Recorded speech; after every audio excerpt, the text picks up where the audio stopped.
Good morning, every day. I feel like I'm about to come out of my skin. I'm so excited this morning.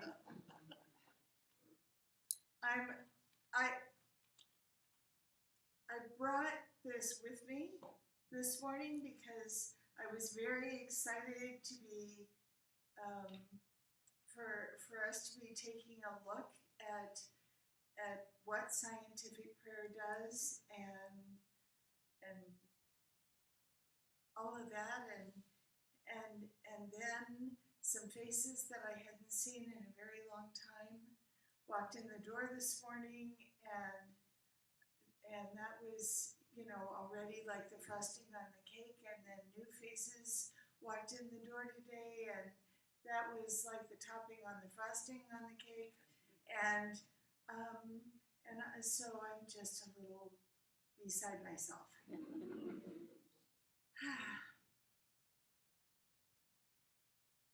what I truly am, I almost forgot. I'm Reverend Ann Ray, the usually really excited senior minister for the Everyday Center for Spiritual Living. And the reason that I say usually is this morning feels like that times 10.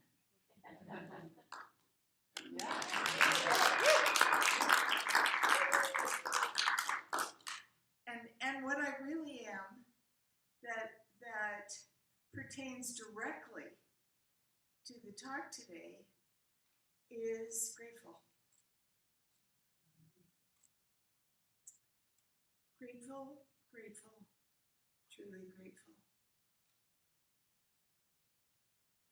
I'm always grateful. Every single day I'm grateful. I am grateful for so many things. I kind of think of myself as gratitude with arms and legs. And because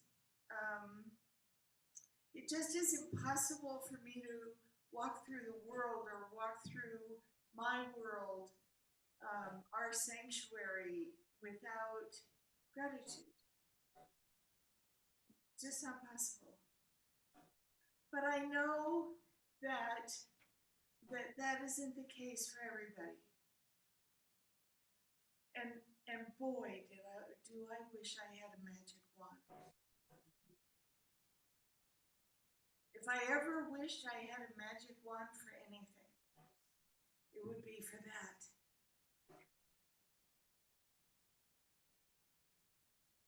Because gratitude is the magic. Gratitude is the single ingredient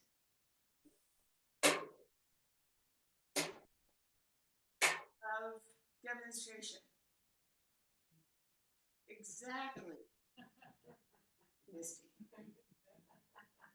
I couldn't have said it better myself. Oh my God, she's talking about gratitude again. Well, you betcha. So we've been looking at scientific prayer,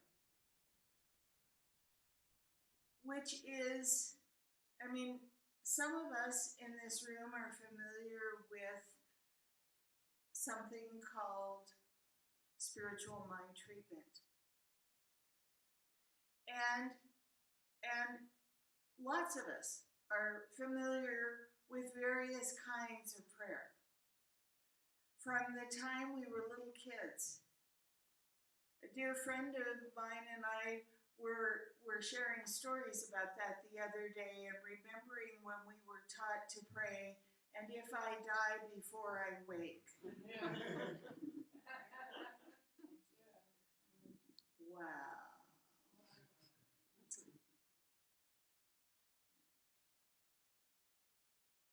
Ernest and Fenwick Holmes, and Ernest is the founder of the science of mind, or religious science, but it's really arguable that Fenwick wasn't right in there because they did everything together. He wasn't the speaker.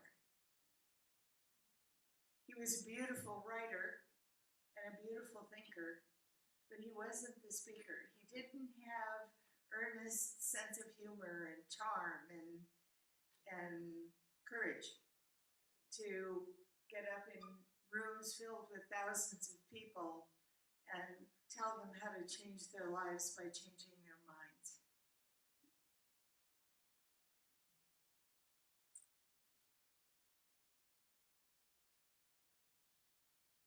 What I want you to leave here knowing today,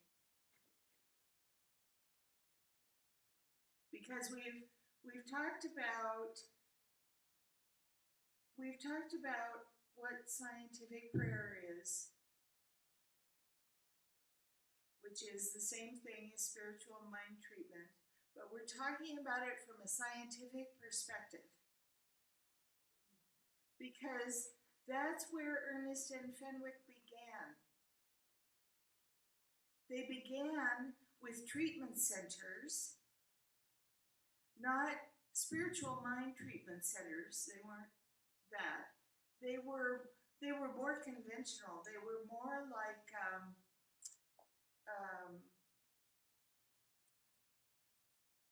places where people would go for physical healing, not realizing that the mental and emotional and psychological piece were just as important as whatever was going on with them physically.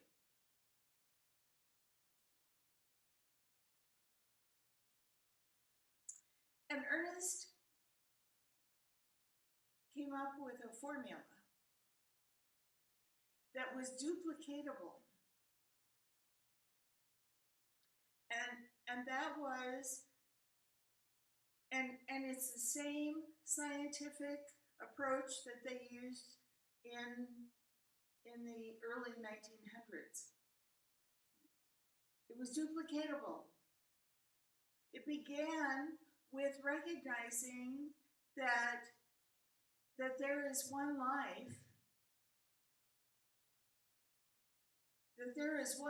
one power, one presence, and all of life as we know it is that, including us. In fact, there are no exceptions. There is one life. There is one intelligence. There is one energy, which science will tell you right now that all things are made of the same thing. Yeah.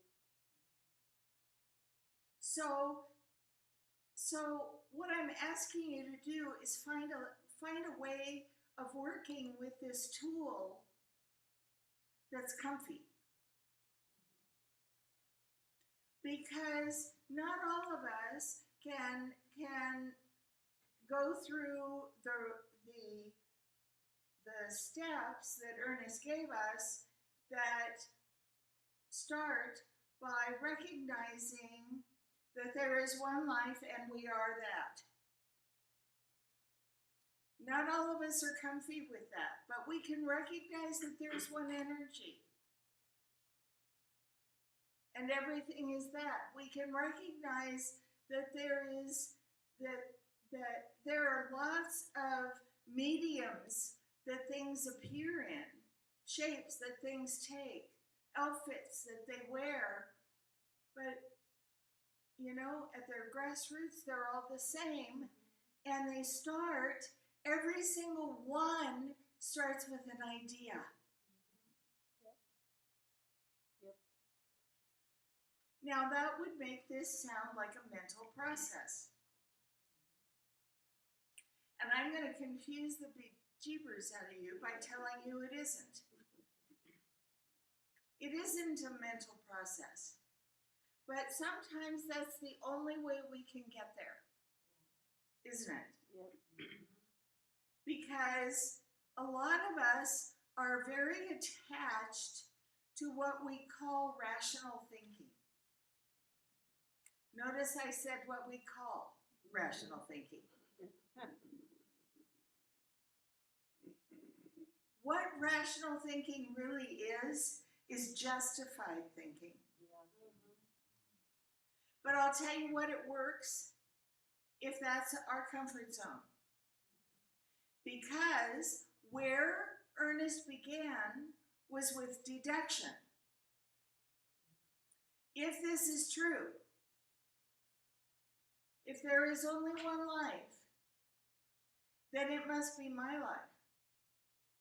And it must be all life. And it must be all creation. And if that's true, then there are ways for me to communicate what my desires are, what my intentions are, what my needs are, whatever in the world it is, and I will be heard. Not like having a conversation with each other, but way beyond that. I mean, there's conversations now about other dimensions, are there not? Well, they're a little late. But whatever it takes for our understanding to catch up. Life is very patient with its creation. Thank God.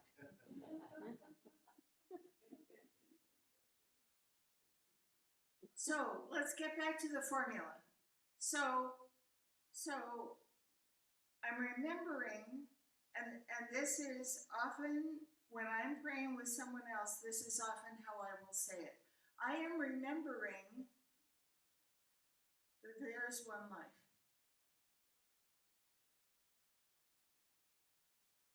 And I'm remembering with Carol that that life is all life, which must be my life and her life as well.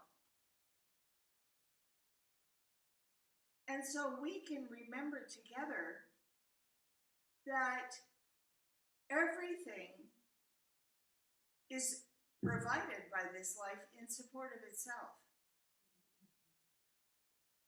And whatever Carol's desire is, that the answer is already yes, because everything's provided. You know, we get confused about that thing about the answer being already yes, because it isn't here. Whatever the thing is, it isn't here. But then, that's our brain going, but wait a minute, it isn't here. So that must be it isn't.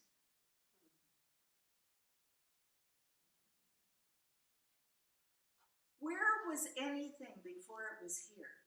Right.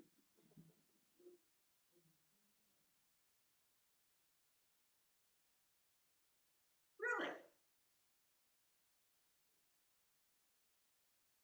Whenever we think about that, whenever we think about this wide open space that appeared to be filled with nothing, what was it filled with? Potential. It had to be called forth. It had to be, sorry if I sound like, calling forth, but don't confuse me with somebody else. Anyway, it had to be named, not given a name. That's not what I mean. But it had to be in the idea of something or someone, because if you think that we are the only ones that can create anything, I have news for you. We're not. Animals create like crazy. Birds create like crazy. You don't have to be a human being to be able to do this. The difference is that they don't need to learn how. And we didn't either when we arrived. When we got here, we knew all this. How do you think that we, even if it was just for a while, because I know we all had different young lives, but at least for a while, we knew how to get whatever we needed.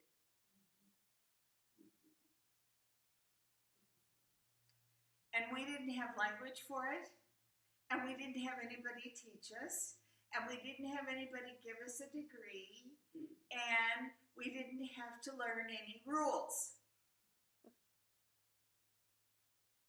But we knew.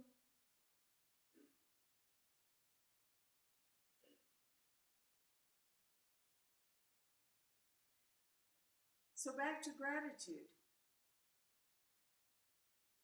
Because I'm doing this prayer with Carol.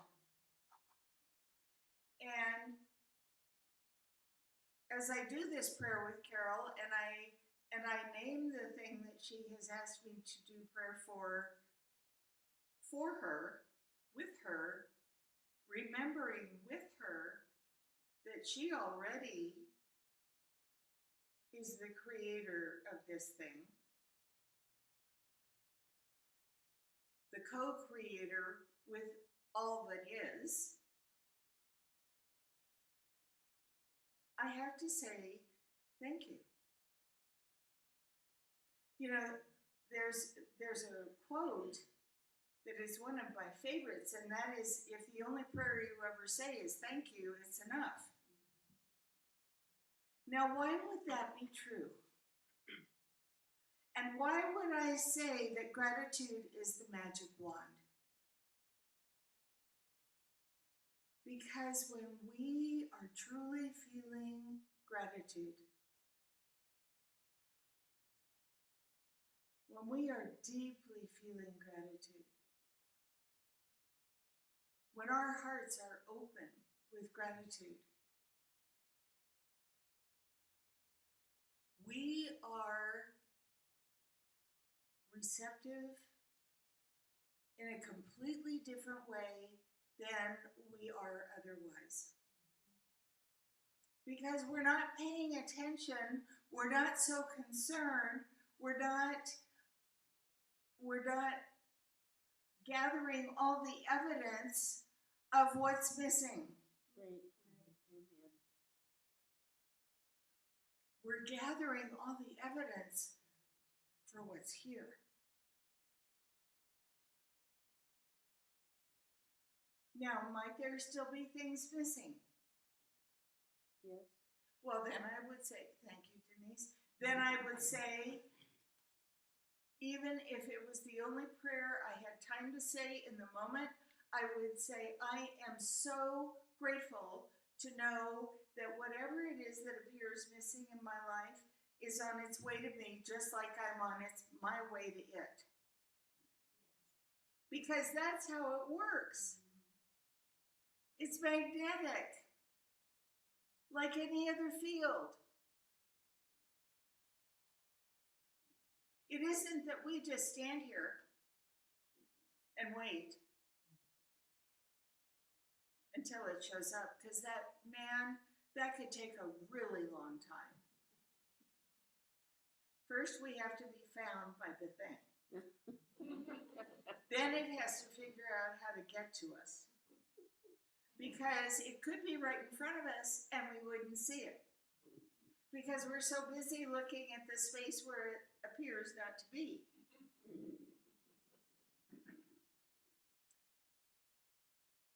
Gratitude. Gratitude keeps us present. Gratitude keeps us in the present. And how important is that?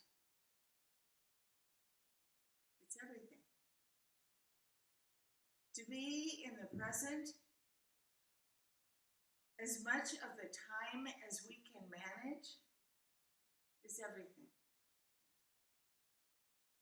Because if we're not in the present, where in the world are we? We're either in the past, which we can do absolutely zippo about. You know what zippo is, right? Or we're in the future, which may look entirely different by the time we get there. Yep. Anybody had tomorrow look entirely different by the time they got there? Yep. We don't know. And it's just great that we don't know. Because believe me, if we had the tiniest nugget of knowing about tomorrow, whatever struggles we might have now with control would be nothing compared to what we would be living in. Because that little nugget is enough to drive us crazy. Because it's already wrong. We want it to be different. Being in the now, on the other hand, being present, being fully present, and in gratitude and in acceptance of our good, really willing to receive our good and maybe even share some. That's a whole different ballgame. How many, I just need to see a show of hands, how many people in the room watch any kind of sports? Any kind. Okay.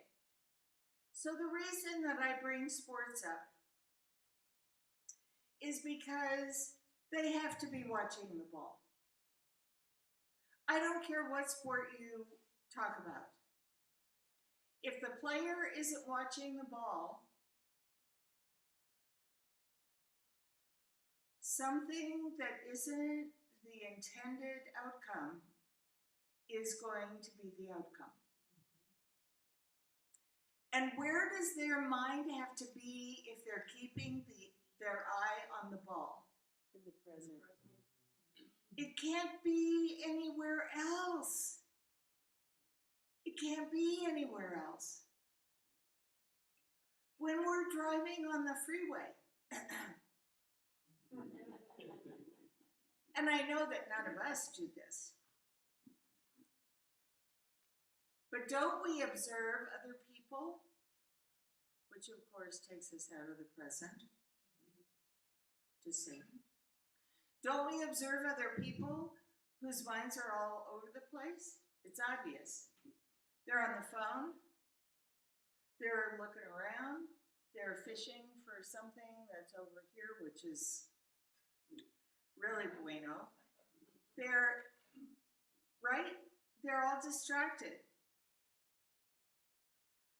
I don't want to drive anywhere near those people, and it's not because I think they're bad. I just think they're dangerous. And so I stay in my lane. And I can't stay in my lane without staying in the present. So that includes our thoughts about other people. That includes our thoughts about what it is that we want to experience as a demonstration, as a manifestation, as an actualization. All three of those things are the same. We have to be in the present. to be fully receptive and grateful in advance. Because what do we know? We know we're headed for it and it's headed for us. Magnetic, remember? We're headed for it, it's headed for us. How do I know that? Because our mind has set a mental equivalent, which is a phrase that Denise used in her reading from the Science of Mind text today. Now, what in the world is a mental equivalent? Well, the easiest way to describe a mental equivalent is that it's a picture or a feeling about what it is that you are calling to you. A picture or a feeling about what it is that you're calling to you. I was doing a session with a client this week who's really sticking to her own study and doing really great spiritual practice. And it doesn't mean she has to please me. It means that she has to feel good about what she's doing. And it has to be making a difference in her life. It has nothing to do with me. I'm like the guy at the airport going like this to the airplane. You know, the pilot knows where he's going. I'm just helping.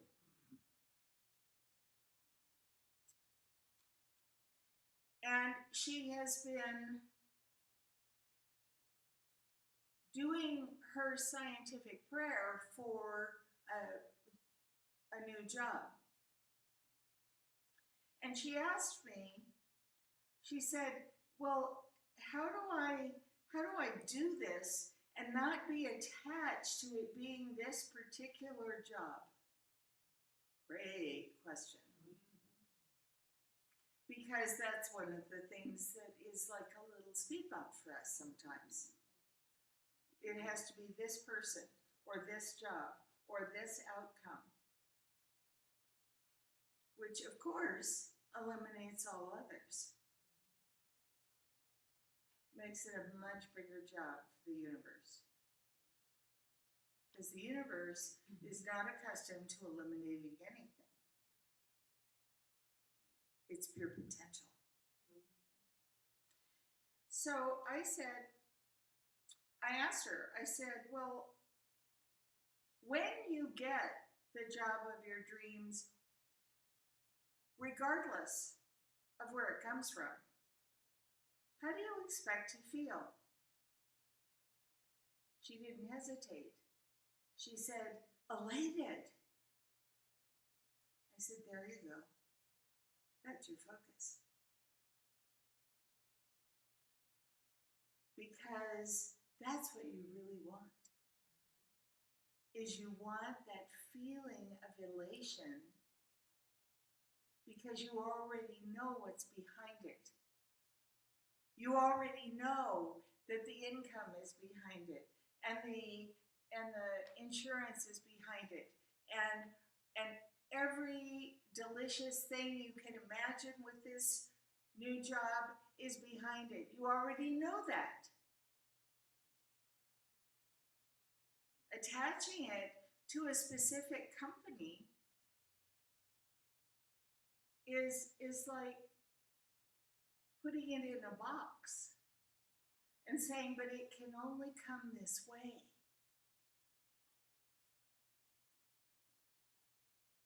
That isn't how it works. It comes in whatever way it feels like. If we let it. If we let it. So we stay in gratitude, we stay in the present, we stay in expectancy. Not expectation, Yeah. but expectancy. Like a little kid that knows they're getting a bike. We stay in expectancy. Now, I had no expectancy of seeing Carol Owens this morning, or of seeing Jess this morning, or actually of seeing any specific one of you this morning. And yet here we all are. Isn't that great? Yeah. Why in the world would we even consider anything less? Why would we consider anything less? Now, I can hear someone thinking, yeah, but when I leave here, I have to go do this with them, and I really don't want to do it, and it's really going to be hard.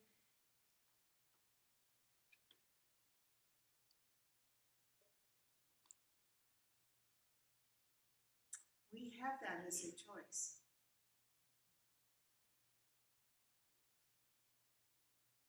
What am I talking about? As a choice? Who in the world would make that choice?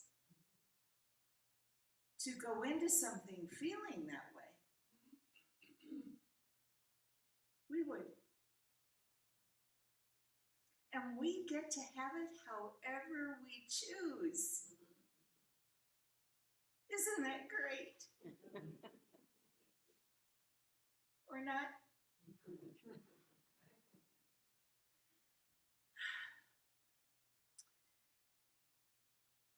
I'm going to have to talk about this more, because how the law works, which is the outcome of scientific prayer, it is the outcome of spiritual mind treatment, it is the outcome, let me scare you just a tiny bit, it is the outcome of every thought we linger on, it is the outcome of every word we say.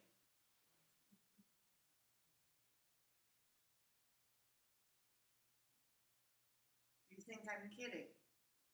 Not kidding. And I have my own sad stories to tell of my earlier life where I didn't know that.